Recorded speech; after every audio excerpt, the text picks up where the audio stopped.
La suite de BFM Story, j'ai invité Tariq Ramadan. Bonsoir. Bonsoir. Vous signez ce livre de l'islam et des musulmans, réflexions sur l'homme, la réforme, la guerre et l'Occident aux presses du Châtelet. Tariq Ramadan, vous êtes Charlie.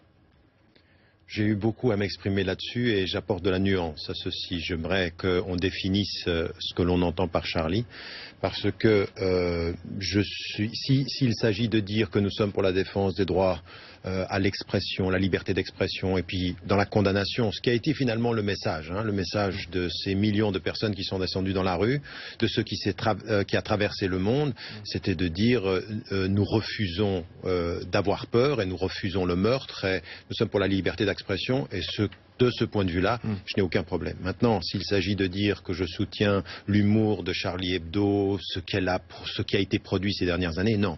Je garde les mêmes positions que celles qui furent les miennes. Regardez, qui est sorti donc mercredi, ce nouveau numéro de Charlie, vendu à déjà plus de 2 millions d'exemplaires, mais ce n'est pas terminé en France. Vous en pensez quoi ? Je pense que c'est exactement dans la ligne de ce qui a été fait. Tout est pardonné. C'est plutôt un prophète sympathique, j'ai envie de dire. Non, mais vous savez bien que dans la tradition musulmane, on ne caricature pas le prophète. Mais c'est quoi Attendez, je vous arrête là parce que quand on interroge les historiens, ils vous disent que cette tradition musulmane, finalement, elle n'existe pas, puisque quand on regarde des peintures du XIIe, du XIIIe ou du XIVe siècle, Mahomet est représenté. Oui, mais d'où vient cette idée qu'on ne peut pas représenter le prophète Mahomet? Non, c'est pas simplement le prophète Mahomet, c'est tous les prophètes. Et c'est une opinion largement majoritaire. Ah, c'est une opinion? Non, largement majoritaire parce que justement, c'est pas dans le Coran. Non, mais ce sont des interprétations. C'est pas dans le Coran. Non, c'est pas dans le Coran, mais c'est pas dans le Coran. Non, mais attendez, non, mais c'est important de le dire. Non, mais attendez, parce qu'on a tué des gens pour cela. Non. Mais c'est pas ça, qu'il s'agissait pas de l'avoir caricaturé, c'est de s'être moqué qui a été plus le problème que la caricature. C'est-à-dire, c'est la caricature et la moquerie qui s'y ajoutent. Maintenant, l'opinion majoritaire... Donc on n'a pas le droit de se moquer, selon vous, d'une croyance, en fait. Non, on peut se moquer. Moi, je suis pour la liberté d'expression. Ce que je veux dire, ce que j'explique, ce qui a pu être le justificatif. Et l'opinion majoritaire, qui n'est pas l'opinion exclusive, c'est qu'on ne représente pas les prophètes pour justement éviter l'idéalisation de l'humain et préserver la foi dans le transcendant, donc pas de représentation. Et la deuxième des choses, c'est que dans la tradition musulmane, mais c'est vrai aussi dans la tradition juive, dans la tradition chrétienne et dans toutes les philosophies spirituelles, c'est qu'en général, on ne se moque pas du religieux. Et donc, en l'occurrence, c'est ceci qui a été utilisé comme justificatif par les courants quand on a eu les caricatures au Danemark ou même, par exemple, dans la moquerie telle qu'elle avait été perçue dans le livre de Salman Rushdie. Et donc, ma position par rapport à ça, c'est de dire ceci, il faut laisser la liberté d'expression et condamner ces attitudes-là. Je voudrais vous montrer d'autres images, celles que l'on a de certains pays musulmans au Pakistan, mais aussi cette deuxième ville du Niger, Zinder, où des manifestations étaient organisées. Le centre culturel français a été incendié en réponse à cette nouvelle caricature de Mahomet. Regardez ces images. Là, c'était, donc on l'a compris, à Jérusalem. Finalement, dans ces pays musulmans, on se mobilise contre une caricature, on se mobilise moins pour dénoncer le terrorisme. Oui, mais parce que je pense qu'il faut qu'on comprenne quels sont les termes. L'idée qui se passe au Pakistan, c'est effectivement l'Occident nous attaque, donc on réagit. Et de ce point de vue, avec des crayons, pour le. Oui, non, mais on est bien d'accord. Mais c'est comme ça que c'est perçu. Et moi, vous savez, après les caricatures danoises, je m'étais rendu à Karachi et j'étais au Pakistan et j'avais discuté avec des responsables religieux en disant que ce qu'ils appelaient à faire dans la rue n'était absolument pas la bonne réponse. Et donc c'est à nous aujourd'hui, occidentaux musulmans, de montrer l'exemple, c'est-à-dire de prendre cette distance critique et d'être aussi le pont avec le monde majoritairement musulman, parce que ce qui s'est passé au Niger n'est pas acceptable. Brûler des centres culturels ou manifester de cette façon-là. Notez, manifester. On peut manifester, ils peuvent le faire. On a le droit de trouver que cette caricature est désagréable. Exactement. Bien entendu, c'est le débat, c'est la liberté d'expression, justement. Voilà, exactement. Et le but, en l'occurrence, c'est justement qu'il n'y ait pas de morts, parce qu'à l'époque des caricatures au Danemark, il y avait eu des morts. Donc là-dessus, c'est ça qu'il faut éviter. Mais ça veut dire quoi, Tariq Ramadan? Ça veut dire que l'islam doit faire sa propre révolution interne, son autocritique?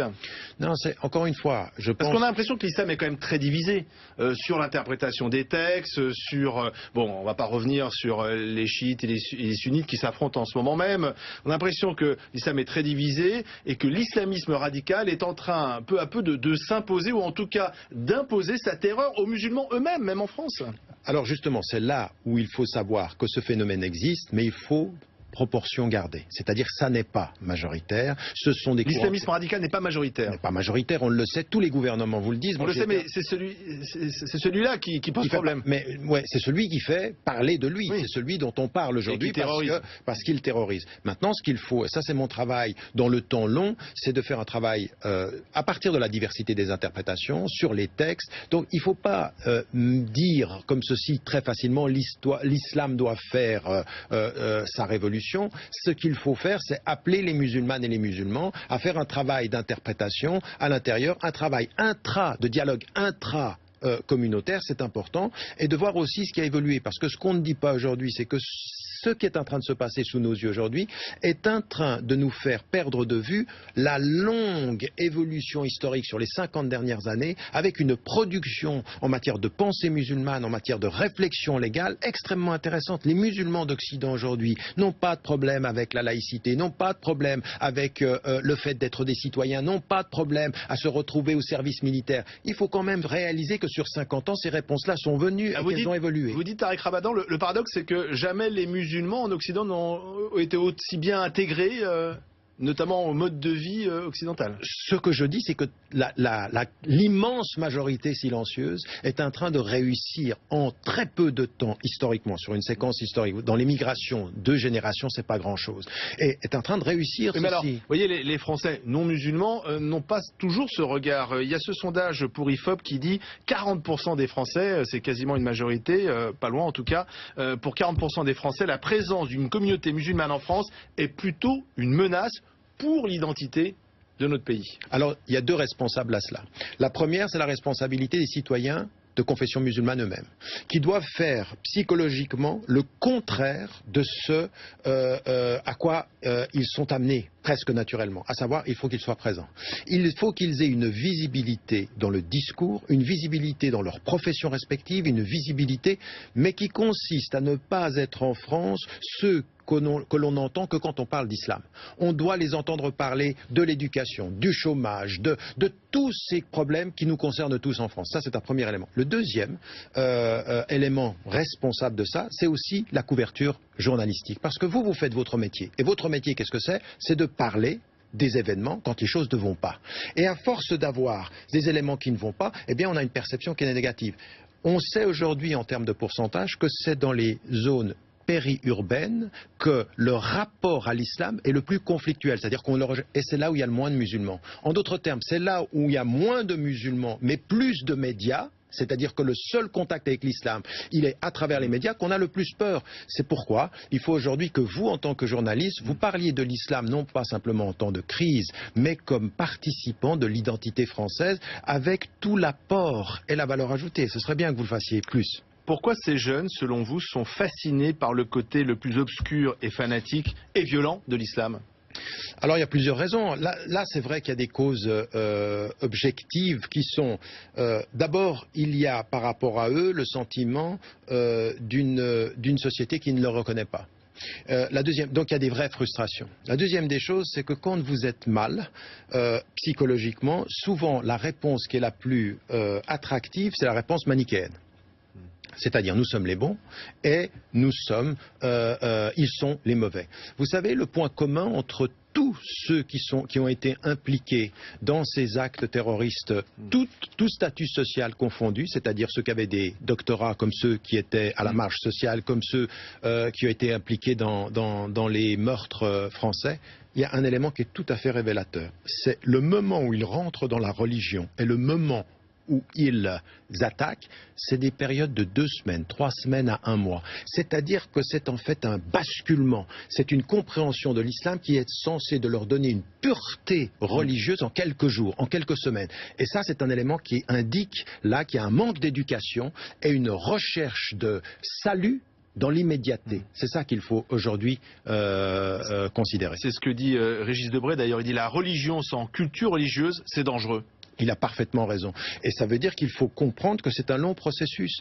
Nous avons un déficit d'éducation dans nos écoles sur le fait religieux. Et nous avons un déficit dans nos différentes communautés de tout ce dont nous sommes en train de parler, de vraie culture religieuse. Quand vous dites on manque d'éducation aux religions à l'école, c'est-à-dire que l'école publique, l'école laïque, doit aussi enseigner les religions, expliquer les religions? Le fait religieux. Le fait religieux. Bien sûr, pourquoi? Parce vous savez que parfois les professeurs sont un peu réticents parce qu'on dit c'est la laïcité et à l'école, eh bien on laisse sa religion à la maison.